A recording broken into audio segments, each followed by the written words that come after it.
मृदुला जी को उनके उस समय में ले जाना चाहूँगा जब आपने चितकोबरा लिखी थी, और जो ये सवाल बार-बार आपके सामने आया होगा और आप सुन-सुन के शायद थक भी चुकी होंगी, लेकिन जो आज की पीढ़ी सामने बैठी है, मैं उसको ये आप ही के मुँह से सुनना चाहूँगा कि जिस समय आपने उस उपन्यास को लिखा और जिस तरह के पात्र और जिस तरह के संबंध और उदात्तता रची आपने अपनी रचनाओं में, और उसके बाद जो बवाल मचा, उसके बारे में थोड़ा बताएं, क्योंकि जब बात आलोचना की हो रही है तो मैत्रेयी जी को ये मैं कहना चाहता हूं कि आलोचना तो हमेशा से रही और बवाल भी हमेशा से रहा है।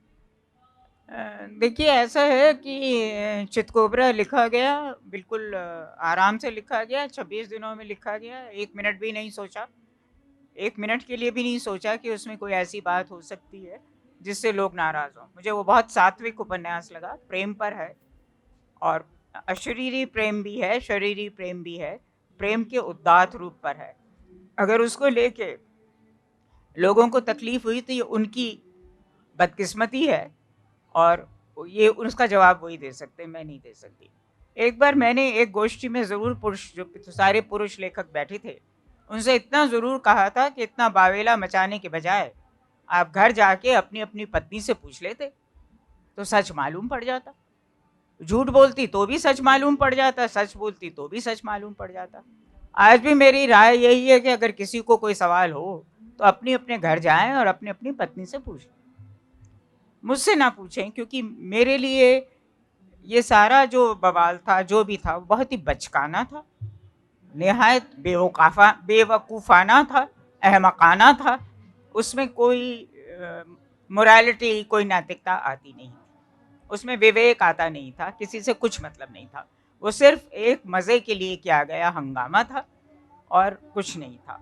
इसलिए उसकी बात करते हुए भी मुझे लगता है हम बिना बात एक ऊंचाई पर रखी हुई चीज़ को नीचे खींच कर ला रहे हैं और उस पर फिर बातें कर रहे हैं। मैं कुछ और कहना चाहती हूँ यहाँ पर, क्योंकि हम समाज की बात कर रहे हैं।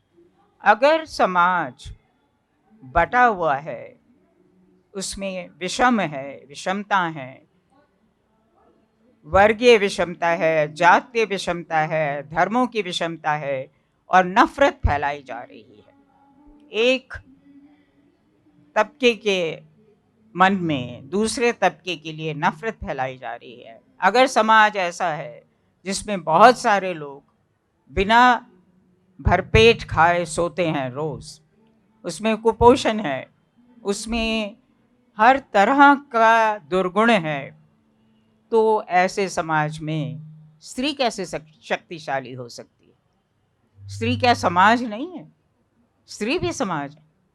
और अगर ऐसा समाज है तो स्त्री भी ऐसी ही होगी। 1-2 अपवाद हो सकते हैं, मगर स्त्री उन्हीं चीज़ों से गुज़र रही होगी। हम जब कहते हैं कि बहुत दिनों से जब से मैंने लिखना शुरू किया है, एक वाक्य बार-बार सुनकर मैं आज़िज़ आ गई हूँ कि साहित्य समाज का दर्पण होता है। अगर साहित्य समाज का दर्पण होता है तो ख़ासी वाहियात चीज़ होती है। क्योंकि दर्पण क्या करता है? आपकी तस्वीर दिखलाता है, दाएँ से बाएँ, बाएँ से दाएँ कर देता है। बस इतना फ़र्क करता है।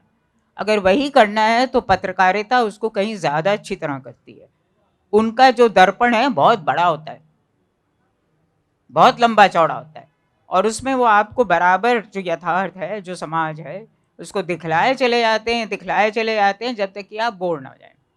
जब तक आप उस बिंदु पर न पहुँच जाएँ कि आपके भीतर कोई संवेदना शेष न रहे, आपको क्रूरतम से क्रूरतम चीज़ भी क्रूर ना लगे और आप सब कुछ एक्सेप्ट कर लें, सब कुछ स्वीकार्य हो जाए आपको।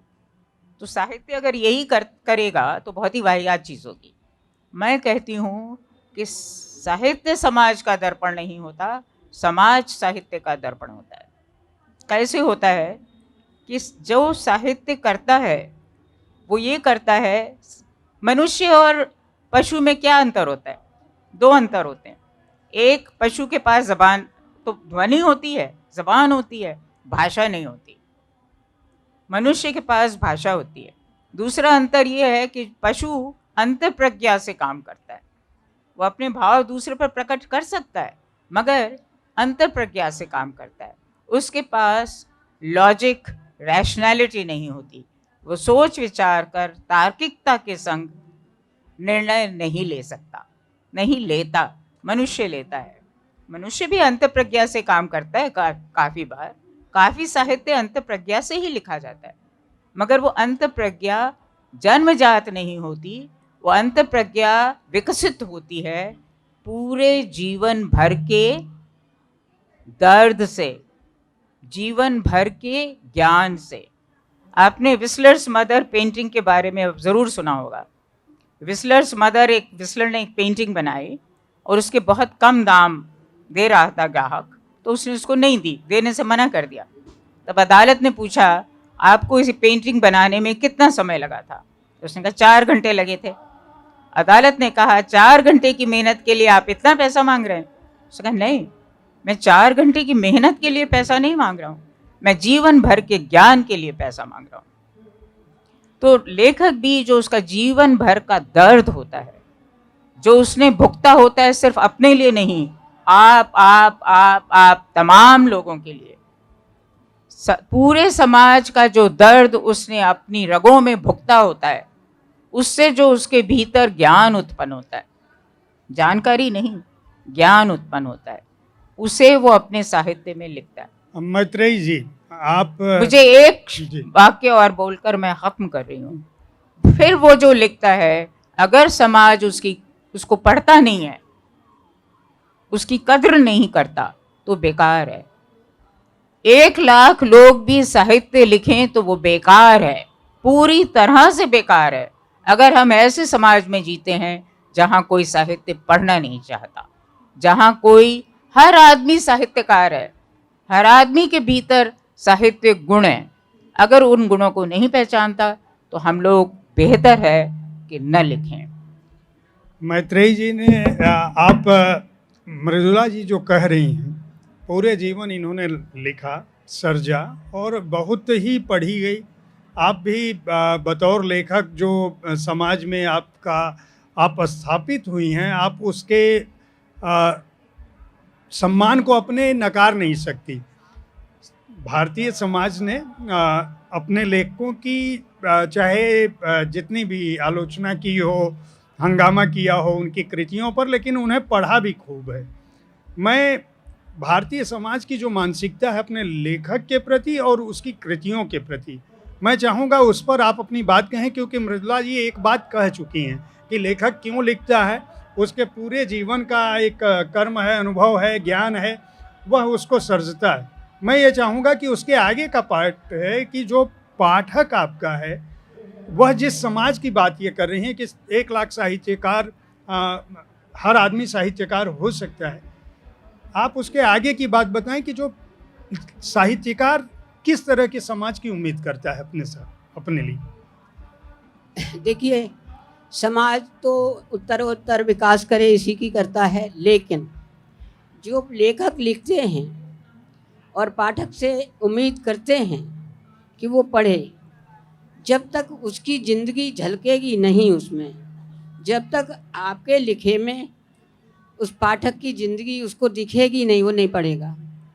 वो पढ़ेगा भी तो थोड़ा सा करके रख देगा किताब को, ज़्यादातर तो ऐसा होता है।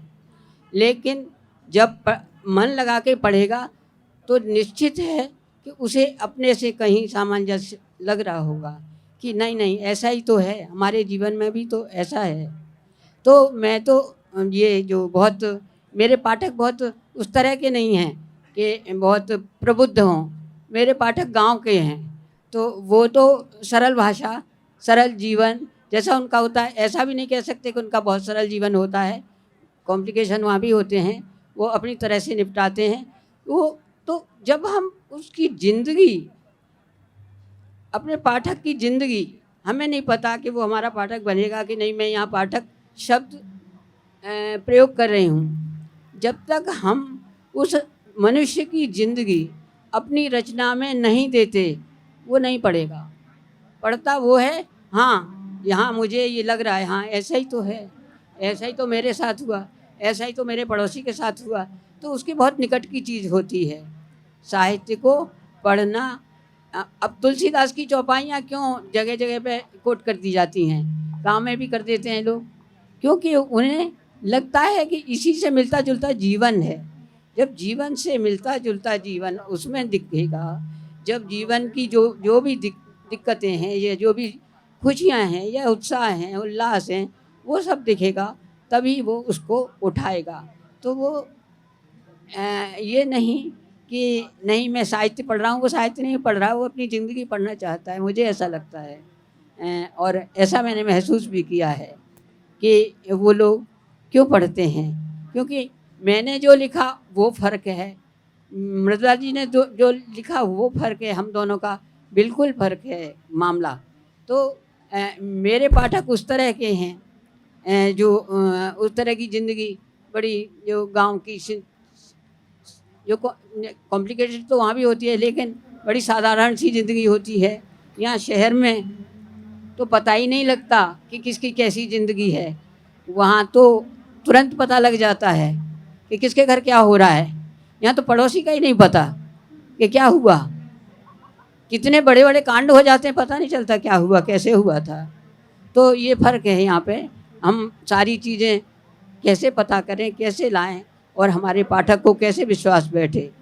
मैं तो इस चीज़ को लेके चलती हूँ कि पाठक को विश्वास होना चाहिए हमारे लिखे पे, और उसको अपनी झलक उसमें अगर दिखेगी तो वो ज़रूर पढ़ेगा। मैं पंडित जी ऐसे ही सोचती हूँ।